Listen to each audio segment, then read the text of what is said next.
ప్రియ భగవత్ బంధువులందరికీ జై శ్రీమన్నారాయణ.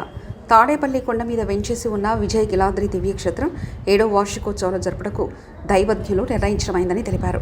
ఈరోజు ఉదయం 10 గంటలకు గాంధీనగర్ ప్రెస్ క్లబ్ విలేకరుల సమావేశంలో శ్రీ శ్రీ శ్రీ హహోబిల చిన్నజీయర్ స్వామి మాట్లాడుతూ విజయవాడ సమీపంలో గల తాడేపల్లి కొండ మీద వెంచేసి ఉన్న విజయ గిలాద్రి దివ్యక్షేత్రం 7వ వార్షికోత్సవాలు 13వ తేదీ ఉదయం 8 గంటలకు ఉత్సవారంభ స్వప్నములతో ఈ కార్యక్రమం మొదలవుతుందని తెలియజేశారు.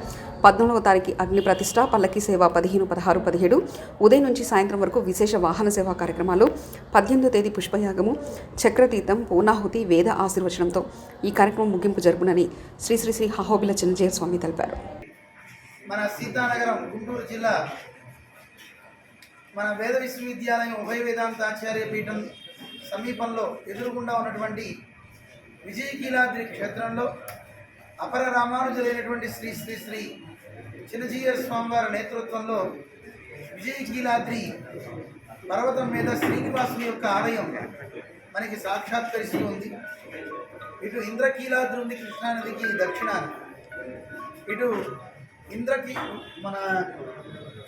మనం చూసినట్లయితే విజయకీలాద్రి అనే పేరుతో మనందరికీ కూడా శ్రీనివాస భగవానుడు సాక్షాత్కరిస్తూ ఉన్నాడు. కృతయుగం నుంచి మొదలు పెడితే కలియుగం వరకు ఉన్నటువంటి అవతార విశేషాలను అక్కడ మనకి దర్శనం చేసుకోవడానికి వీలుగా ఆ కొండ మీద వరాహస్వామి దగ్గర నుంచి అష్టలక్ష్మి సహిత నారాయణుడి దగ్గర నుంచి శ్రీనివాసుని వరకు మనకి దివ్యాలయాలు ఉన్నాయి. అవి మాఘమాసంలోనే రథసప్తమి నాడే లోకానికి అందాయి. ఇప్పటికీ 7వ బ్రహ్మోత్సవం జరగబోతోంది. ఫిబ్రవరి 13వ తేదీ నుంచి 18వ తేదీ వరకు భక్తులందరినీ కార్యక్రమానికి స్వాగతం పలుకుతున్నాం. సాక్షాత్తు చిన్నజీయర్ స్వామివారు ఆరంభించి కార్యక్రమాలన్నింటినీ కూడా మంగళాశాసనం చేస్తారు. మధ్యలో రథసప్తమి ఉంటుంది. ఒకే రోజున అన్ని పెరుమాళ్ళకి కళ్యాణ మహోత్సవాలు మనం చూడవచ్చు. అలాగే రథసప్తమి సందర్భంగా ఆదిత్య హృదయం అని ఒక స్తోత్రం, అందరికీ మంచి ఆరోగ్యాన్ని ఇచ్చేటువంటి ఆ ఆదిత్య హృదయాన్ని ఉపదేశాత్మకంగా మనందరం స్వీకరిస్తాం.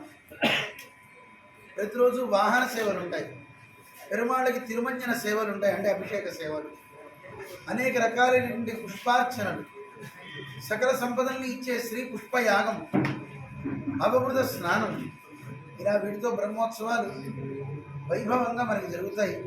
విజయకీలాద్రి క్షేత్రంలో చాలా ఆలయాలు మనకి ఉంటాయి, కానీ ఎలా ఆరాధన చేయాలో, ఎలా ఉత్సవం చేయాలో అక్కడ నిష్ణాతులైనటువంటి విద్యార్థులను తయారు చేసే గురువులు మనకి ఇక్కడున్నారు, ఆగమ గురువులు.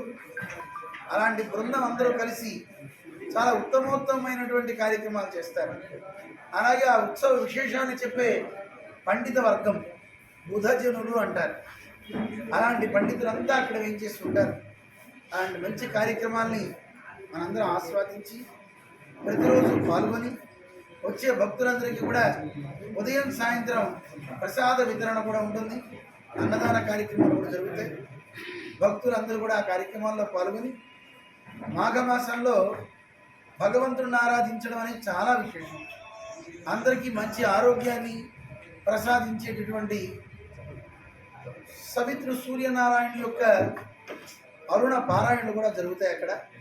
అలాంటి ఎన్నో మంచి కార్యక్రమాలు, వేద పారాయణలు, దివ్య ప్రబంధ పారాయణలు, వాహన సేవలు ఉదయం సాయంత్రం. అసలు బ్రహ్మోత్సవం అంటేనే ఉండాల్సింది వాహన సేవలు. అలాంటి వాహన సేవలు కూడా జరుగుతాయి. భక్తులందరూ కూడా ఆ కార్యక్రమాల్లో చక్కగా విరివిగా పాల్గొనాలి అని ఉభయ వేదాంత ఆచార్య పీఠం నుంచి ఆహ్వానిస్తూ అందరికీ కూడా స్వాగతం పలుకుతున్నాం. జై శ్రీమన్నారాయణ. ఒకరు వైయక్తికంగా యజ్ఞాలు చేసుకోలేరు, కానీ అందరూ ఒక చోట చేరి ఇలాంటి కార్యక్రమాల్లో భాగస్వామ్యం వహిస్తే మనం రోజు చేసే కార్యక్రమాలలో వచ్చే పుణ్యం కంటే ఇతోధికమైనటువంటి పుణ్యం లభిస్తుంది అనే ఒక సత్సంకల్పంతో ఇక్కడ ఈ కార్యక్రమాన్ని ఏర్పాటు చేయడం జరిగింది. మన చిన్నజీయర్ స్వామి వారి ప్రత్యక్ష పర్యవేక్షణలో వారి దివ్య అనుగ్రహం అందరి మీద ప్రసరింపజేయడం కోసం వారు వేయించేసి ఉంటారు. అలాగే స్వామివారికి సుదర్శనాళ్వారు అన్నట్లుగా మా అహోబిల రామానుజ తీయ స్వామివారు నిరంతరము శ్రమిస్తూ విజయకీలాద్రిలో ఉన్న రకరకాల మూర్తులన్నింటినీ, ఆ మూర్తులకు జరిగే ఉత్సవాలలో జరిగే విశేషమైన కార్యక్రమాలన్నింటినీ పర్యవేక్షణ చేస్తూ అందులో ఉన్న ఆంతర్యాలను మనందరికీ అందిస్తారు. ఇది ఒక గొప్ప భాగ్యం కాదా ఈ విజయవాటిక నగరానికి? మనం అందరం సేవిద్దాం, తరిద్దాం. జై శ్రీమన్నారాయణ.